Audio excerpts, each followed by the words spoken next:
Yo, what's up guys? Magandang araw po muli sa ating lahat. God bless po sa atin at lagi tayong mag-iingat sa amang panig ng ating kinalalagyan ngayon. Mega love shout out mga kahardot. Tara guys at puntahan natin ang pangalawang araw ng kanilang pag-install ng solar power system. Let's go! At yun, what's up guys? Second day ng installation ng structure support ng solar panel. At andito tayo ngayon, continuous pa rin ang pagkakabit ng short rail. Yan, dahil ito ay buo. Ayan, yan sila. Nagkakabit sila pa rin ng rail dito. They are continue fixing this rail. This one connection here. This is our railing. They are segregating now, the long and the short. Yeah. And they put the marking already here for the fixation of the one short support. And maybe you ask the weight that it will carry the rope. The rope is carrying 1 kilonewton per square meter live load. 1 kilonewton per square meter. And when we put this solar panel on the top, it will the load comes 0.25 kilonewton per square meter, so it is very safe to carry this solar panel. Today is very hot and the time is 8:30 in the morning.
We are fixing now the long rail support of the panel.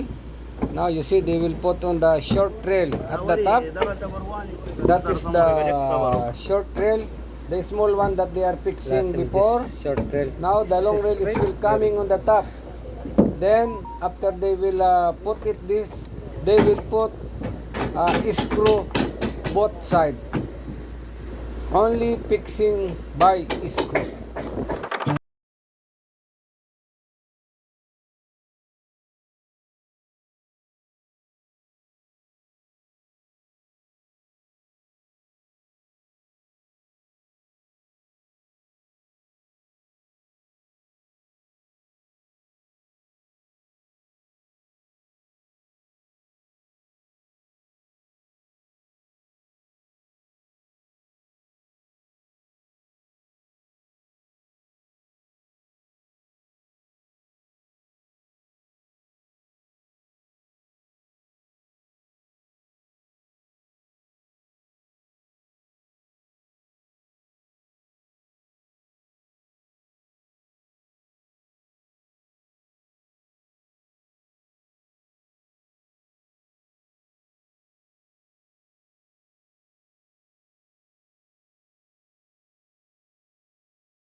Guys, one for reminder.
Roof to the panel.